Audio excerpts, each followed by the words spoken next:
বন্ধু বান্ধৱীসকল, আপোনালোকে জানেনে শ্ৰীকৃষ্ণৰ হৃদপিণ্ড জগন্নাথ মন্দিৰত এতিয়াও যে ধপধপাই থাকে আৰু এই মন্দিৰত আছে বহুতো অলৌকিক শক্তি। আজি এই ভিডিঅ'টোৰ যোগেৰে তাৰে অকণমান কথা জানো আহক।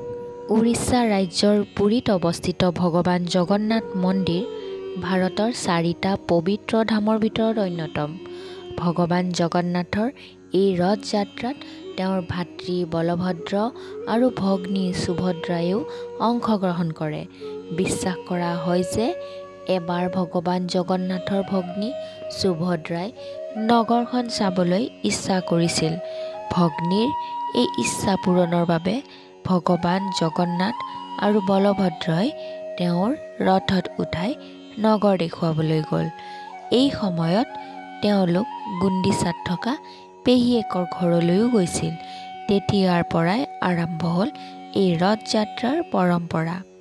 পুৰীৰ জগন্নাথ মন্দিৰৰ সৈতে বহুতো ৰহস্য জড়িত হৈ আছে, যিবোৰ ৰহস্যৰ কোনেও আজিলৈকে উলিয়াবই পৰা নাই।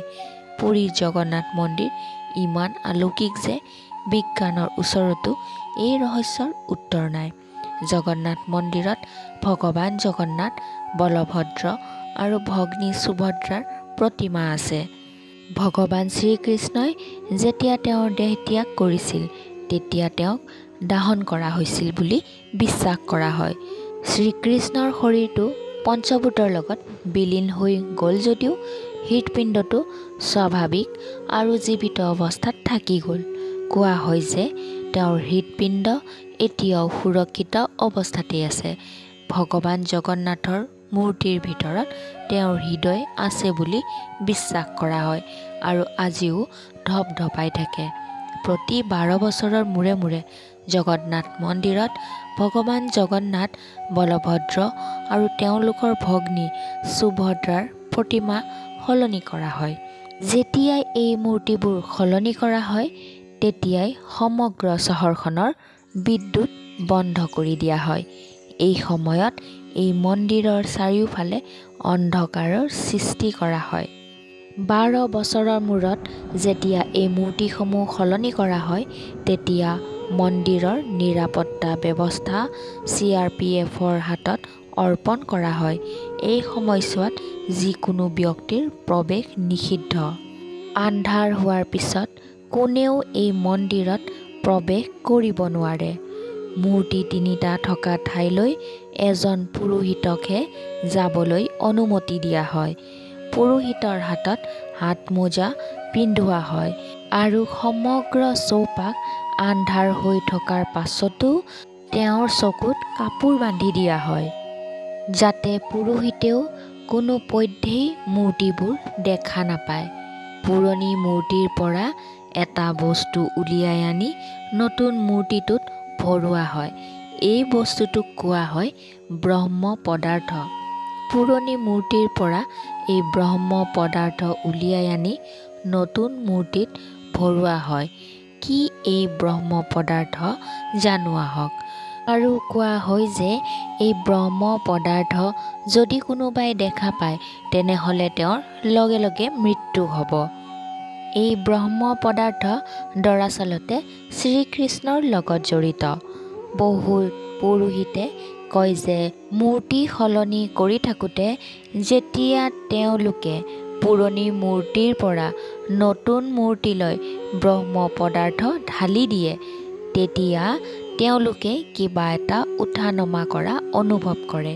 তেওঁলোকে সেয়া কেতিয়াও দেখা নাই, কিন্তু তাক হাতেৰে স্পৰ্শ কৰিলে এটা শহাপহু ধৰফৰাই থকা যেন অনুভৱ হয়। এয়া শ্ৰীকৃষ্ণৰ হৃদপিণ্ড বুলি বিশ্বাস কৰা হয়। প্ৰতি বছৰেই ৰথ যাত্ৰাৰ সময়ত পুৰীৰ ৰজাই সোণৰ ঝাৰুৰে নিজ হাতে পথ পৰিষ্কাৰ কৰিবলৈও আহে। পুৰীৰ জগন্নাথ মন্দিৰৰ লগত জড়িত এনেকুৱা ধৰণৰ 7টা ৰহস্য আছে। আজি আহক এই ভিডিঅ'টোৰ মাধ্যমেৰে জানো। 1 নম্বৰতে জগন্নাথ মন্দিৰৰ পতাকা একেবাৰে অনন্য। মন্দিৰৰ পতাকা সদায় বতাহৰ দিশৰ বিপৰীতে উৰি থাকে। পতাকাখন বিপৰীত দিশত উৰি যায় য'ত বতাহ প্ৰবাহিত হয়। এতিয়ালৈকে মানুহে ইয়াৰ আঁৰৰ কাৰণ কি অনুমান কৰিব পৰা নাই। 2 নম্বৰতে হৈছে মন্দিৰৰ চক্ৰ 20 ফুট ওখ আৰু 1 টনতকৈও অধিক গধুৰ। এই চক্ৰটো মন্দিৰৰ ওপৰৰ অংশত আছে, কিন্তু এই চক্ৰটোৰ আটাইতকৈ গুৰুত্বপূৰ্ণ কথাটো হ'ল আপোনালোকে চহৰখনৰ যিকোনো প্ৰান্তৰ পৰা এই চক্ৰটো চাব পাৰে। যদি আপোনালোকে মন্দিৰৰ যিকোনো অংশত থিয় হয়, আপোনালোকে অনুভৱ কৰিব যে মন্দিৰৰ চক্ৰটো আপোনাৰ ফালেই ঘূৰি আছে। 3 নম্বৰতে হৈছে কোনো বিমান কেতিয়াও মন্দিৰৰ ওপৰেৰে পাৰ হৈ নাযায় বা এই মন্দিৰৰ ওপৰেৰে কোনো চৰাই উৰিও নাযায়। 4 নম্বৰতে এই মন্দিৰৰ ছায়া দিনটোৰ কোনো সময়তে দেখা পোৱা নাযায়।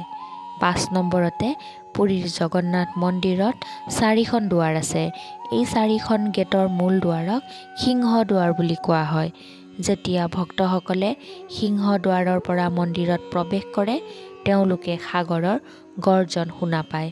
কিন্তু গেটৰ মাজেৰে মন্দিৰত প্ৰৱেশ কৰাৰ লগে লগে সাগৰৰ গৰ্জন নাইকিয়া হৈ যায় আৰু যেতিয়ালৈকে কোনোবাই এই মন্দিৰৰ ভিতৰত থাকে, তাৰ ভিতৰৰ পৰা কিন্তু সাগৰৰ শব্দ একেবাৰে শুনা নাযায়।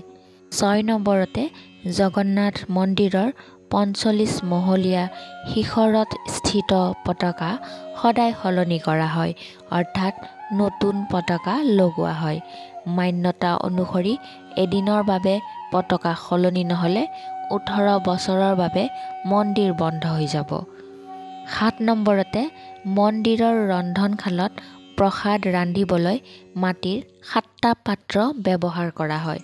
পাত্ৰবোৰ ইটোৰ ওপৰত সিটোকৈ চৌকাত বহুৱাই খৰিৰ জুইৰে ৰন্ধা হয়। অতি আশ্চৰ্যজনকভাৱে আটাইতকৈ ওপৰৰ পাত্ৰটোৰ ভোগ পোনপ্ৰথমে সিজে। মন্দিৰত তৈয়াৰ কৰা প্ৰসাদ কেতিয়াও অপচয় নহয়। বিশ্বাস কৰা হয় যে যিকোনো দিনতেই 2000ৰ পৰা প্ৰায় 20,000 ভক্তই জগন্নাথ পুৰী মন্দিৰ দৰ্শন কৰে। কিন্তু মন্দিৰত তৈয়াৰ কৰা প্ৰসাদৰ পৰিমাণ গোটেই বছৰটো একেই থাকে। তথাপিও প্ৰসাদ কম নহয় বা অত্যাধিকো নহয়। বন্ধু-বান্ধৱীসকল, এয়াই আছিল পুৰীৰ জগন্নাথ মন্দিৰৰ ৰহস্যময় কিছু কথা।